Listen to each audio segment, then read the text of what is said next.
10-chu maqal. 10-chu maqal. Algan eri jarasa, qara qатын ақ болот, баққан есі жараса, гүйпіл күчік сақ болот. Сонан екен бе? Біз емне вазир жақшы, хан жақшы, аял жақшы, ер жақшы деп эле. Аялдар деле күнөөлө үйрөбөз да бир үй бүлөгөчү. Унутпагыла, бактылуу үй бүлө эң биринчи орунда билимдүү атага муктаж. Ата билимдүү болмоюнча, ата акылман болмоюнча, ал үй бүлө өзүнөн өзү бактылуу болуп кетпейт. Аялды күнөөлөгөн токтоткула. Вазир жакшы, хан жакшы, аял жакшы, эр жакшы. Аялы начар экен дабайкы, ошон үчүн ажырашты. Балекетти жепсиңер, эркек начар ошон үчүн. Аялдарды күнөөлөй бербегиле. Эркек начар, эркек атала эси жок болуп атат.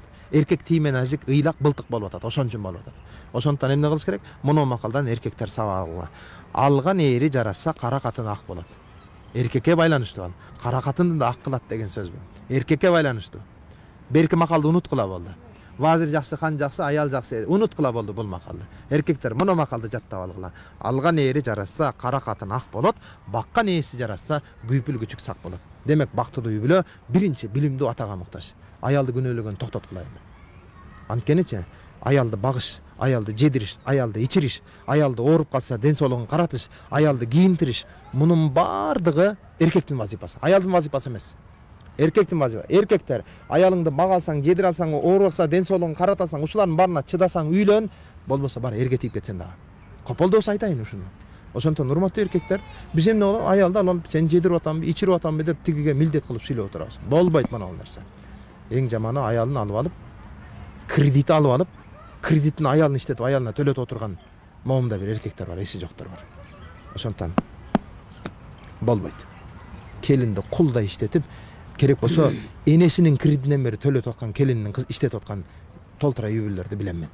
Ошондон урматтуу эркектер, аялыңар Аллахтын аманаты. Пайгамбар азайсым ушундай хадисте айтат. Аллахтын аманаты. Эгерде ар бир эркек ушул хадистин маанисине жеткенде, бир да аялы ыйлабайт эле, бир да балдар жетим калып сыздабайт эле. Ошондон эркектер аялыңарга менин аманатым деп мамиле кылгыла. Ал эми аялдар күйөөңөргө менин бейишим деп мамиле кылгыла. Пайгамбар азайсым бир хадисинде айтат, эч кайсы аял күйөөсү ыраазы болмоюнча бейишке кире албайт дейт. Демек, аялдар күйөөңөргө менин бейишим деп мамиле кылгыла, эркектер аялыңарга менин аманатым деп мамиле кылгыла.